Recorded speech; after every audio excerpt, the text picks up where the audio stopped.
दोस्तों, खुद पे भरोसा बहुत बड़ी चीज है। आज का जो मुकाबला है ना, उस पे भरोसे की बात होगी।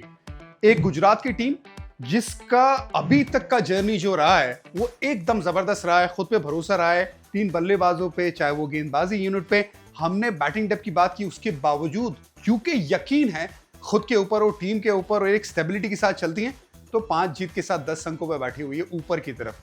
दूसरी टीम पिछले मैच में 112 भी चेज नहीं कर पाई, मैच ही नहीं हारा, मुझे लगता है खुद पे भरोसा भी हारा होगा, जरूर भरोसा हिला होगा। तो ये जो मुकाबला है ना, खुद पे भरोसे की कहानी बयां करेगा। चलिए मैच के बारे में बात करेंगे। कोलकाता सब कुछ भालो नहीं है, पिछले मैच में 112 रन चेज नहीं कर पाए।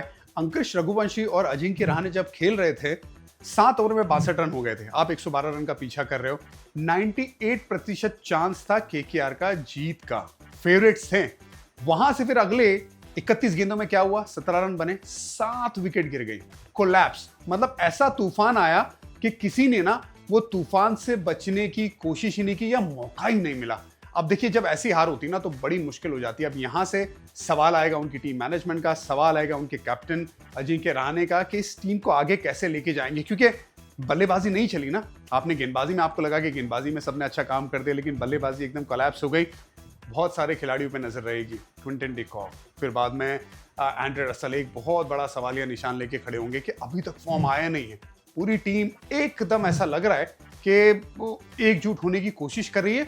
और एक और परेशानी भी है, पिच जैसे वो चाह रहे हैं वैसी नहीं मिल रही है। मेरे हिसाब से तो थोड़ी स्लो पिच होनी चाहिए कोलकाता में, ताकि उनकी टीम को फायदा हो। अब लखनऊ के सामने भी हमने देखा था कि लखनऊ के सामने जो पिच मिली थी वो उनको सूट नहीं करती। अब शायद जिस तरह से 4 रन से हारे थे, जीत भी सकते थे, लेकिन मैच में ना अपने घर में एक दबदबा बनाना वो अभी तक कोलकाता बना नहीं पाई है। 3 में से 1 ही मैच जीती है, 2 मैच अपने घर में हारना बड़ी चिंता का विषय है। लीग हाफवे स्टेज पे कोलकाता का एक ही बल्लेबाज 200 का आंकड़ा पार कर चुका है, वो भी उनका कप्तान अजिंक्य रहाणे। दूसरा बल्लेबाज 170 पे है, अंकुश रघुवंशी। और बाकी सब बल्लेबाज जिसको बहुत बड़ी आपने प्राइज भी दी थी, चाहे वो वेंकटेश अय्यर हो, चाहे जिसको रिटेन किया था रिंकू सिंह, 150 के नीचे उन्होंने रन बनाए। तो मतलब बैटिंग तो कंप्लीटली फेलियर अभी तक नजर आ रही। उम्मीद है कि ये चीजें बदलें। सबसे ज्यादा बदलना पड़ेगा एंड्रे रसल के नंबर्स को। पिछले 1 साल से परेशानी का सबब बना हुआ है उनका फॉर्म। इस सीजन भी कोलकाता के लिए 37 रन बनाए, 31 गेंदों में 109 का स्ट्राइक रेट है। मतलब मौका ऐसा भी नहीं है कि बिल्कुल मौका नहीं आ रहा। लखनऊ के सामने मौका था मैच जिताने का, नहीं जिता पाए। पिछले मैच भी मौका था मैच जिताने का, 2 छक्के भी लगाए चहल को, लेकिन मैच को खत्म नहीं कर पाए, मैच जिता नहीं पाए। और आंकड़े भी उनके वो अच्छी कहानी बयान नहीं कर रहे। स्ट्रगल क्या होता है ऐसे बल्लेबाज के लिए जो मैच विनर रहा है, जो पावर हिटर रहा है, उससे आप ये तो उम्मीद नहीं करते ना कि 500 रन बनाए, उससे आप ये उम्मीद करते कि मैच जीता है। तो अगली जो मैचेस बचे हैं हाफ वे स्टेज पे केकेआर के लिए, कम से कम 2 या 3 मैचेस अपने दम पे जिताए। ये उम्मीद रहेगी केकेआर के फैंस को और उनके खेमे को कि एंड्रे रसल वो काम करके दिखाए। कई बार जिनका बैट फ्लो इतना जबरदस्त रहता है, मैंने कई बार नोटिस भी किया है, जब मैं गेम प्लान भी बनाता था, जब मैं कमेंट्री करता था, वहां पे मैं ये बात कहता जरूर था कि जब वो झुकते हैं एंड्रे रसल और जब वो बड़ा शॉट लगाने जाते हैं, तो उनका जो टॉप हाफ है, उनकी स्टमक से लेके जहां पे कोर होता है, वहां से लेके उनका जो सर है, वो पूरी तरह से ऊपर नीचे होता है। अब जब ऊपर नीचे होता है ना, मैं एक चीज बयां करता हूं हमेशा, कैमरा आंखें जो है ना, बैट्समैन के लिए कैमरा है। आप फोटो लेते हो, फोटो अगर लोगे और वो कैमरा हिल जाएगा तो फोटो ब्लर हो जाएगी। सेम चीज है बल्लेबाज के लिए, उसकी आंखें उसके कैमरा है, तो अब वो हिले ना वो ज्यादा बेहतर है। तो वो हेड को स्टिल रखना, उनकी आंखों को स्टिल रखेगा, उनके बैलेंस को बनाए के रखेगा, और जैसे ही बैलेंस अच्छा बना बैट्समैन का, तो बॉल की फोटो बहुत अच्छी आएगी। तो एक चीज पे मुझे लगता है ये पावर हिटर को काम करना है। अगर वो किया तो मुझे लगता है वो फॉर्म में वापस आना ना कोई मुश्किल काम है नहीं एंड्रे रसल के लिए। अब दिक्कत ये भी है ना कि इनके पास अगर स्लो पिच आती है तो वरुण चक्रवर्ती, सुनील नारायण, ये सब गेम में आते हैं। लेकिन जो गुजरात है उसको अगर स्लो पिच मिल गई तो उनका भी तो साई किशोर बहुत अच्छा गेंदबाज है, उनका रशीद खान जो अभी तक स्ट्रगल कर रहा है वो भी तो गेम में आएगा। तो एक परेशानी का सबब ये भी होगा कि एक तो बल्लेबाजी भी कोलकाता की नहीं चल रही है, साथ में अगर पिच अगर स्लो मिली तो सामने वाले गेंदबाज अब गेम में आ सकते हैं। प्रसिद्ध कृष्णा का फॉर्म अच्छा है, जरूर वो फास्ट बॉलर है, बहुत अच्छी गेंदबाजी कर रहे हैं, लेकिन वो स्लो रन भी बहुत अच्छा डाल रहे हैं। तो यहाँ पे दूसरी टीम की गेंदबाजों की ताकत भी बढ़ सकती है। तो इसी वजह से किस तरह की पिच मिलेगी और किस तरह से कोलकाता उसको अपने एडवांटेज के लिए खेलेगी, ये एक बहुत बड़ा सवाल रहेगा। एनरिक नोकिया पिछला मैच खेले थे, यहाँ तक कि जब मोइन अली जब खेले उन्होंने प्रदर्शन किया है, लेकिन दोनों को खिला नहीं सकते ना, क्योंकि सुनील नारायण और एंड्रे रसल ये तो आपको चाहिए। फिर उसके बाद Quinton de Kock wicket keeper batsman, वो आपको चाहिए। अब जगह एक ही बनती है, नोकिया खेल सकते हैं। अगर थोड़ी सी बेहतर पिच है जहाँ पे फास्ट बॉलर को मदद मिलती है और अगर स्पिन को मदद मिलती है, तो फिर आप तीसरे फास्ट बॉलर एंड्रे रसल को इस्तेमाल करो, 2 इंडियन फास्ट बॉलर के अलावा, और नोकिया को बाहर बिठाओ और मोइन अली को खिलाओ। तो ये आपका प्लान हो सकता है। अब यहाँ पे किस तरह से पिच मिलती है ये जरूर देखना होगा, लेकिन नोकिया बेहतर नजर आए थे जब पिछला मैच खेले थे, अच्छे रिदम में थे, पिच ने भी जरूर मदद की। और ये ऐसा गेंदबाज है जो इंपैक्ट डाल सकता है, आगे वाला बॉल बहुत तेज डालता है नोकिया। तो अगर पिच में थोड़ी सी फास्ट बॉलर के लिए मदद है, जैसी वो स्पिन वाली पिच चाहते वैसे नहीं मिलती ईडन गार्डन पे, तो फिर नोकिया वो आगे वाली लेंथ जोर से अगर डालेंगे तो कौन से बल्लेबाज हैं जिनको तकलीफ हो सकती है। शुभमन को भी तकलीफ हो सकती है, बटलर को भी तकलीफ हो सकती है, यहाँ तक कि साई सुदर्शन को भी तकलीफ में डाल सकते हैं। तो फिर उनका खेलना उस पिच पे जहां पे मदद है फास्ट बॉलर को, बेहद जरूरी है केकेआर के लिए।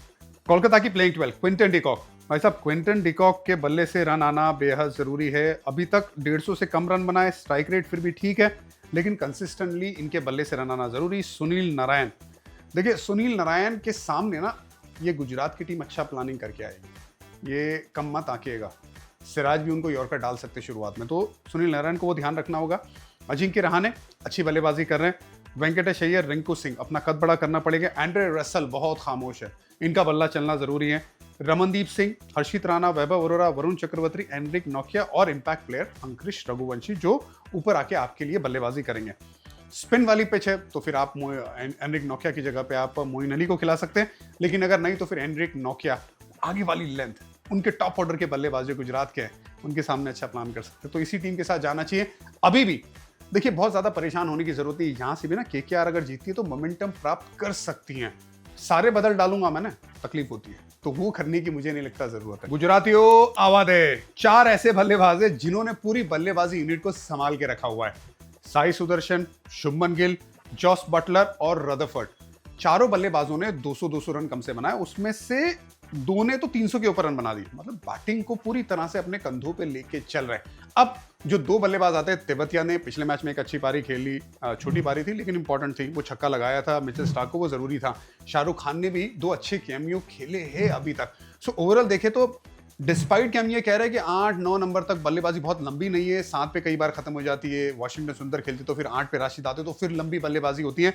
लेकिन अगर टॉप हैवी जो बल्लेबाजी यूनिट होती है उसमें ये बल्लेबाज जो है वो ज्यादा देर तक बल्लेबाजी करे, लगभग 15 ओवर तक जो ज्यादा देर तक करते हैं, साई सुदर्शन हो, शुभमन गिल हो, जॉस बटलर हो। पिछले हमने देखा जॉस बटलर नाबाद आए 97 करके और मैच को खत्म करके गए, तो फिर आपके लिए बल्लेबाजी यूनिट को चलाना बहुत आसान हो जाता है।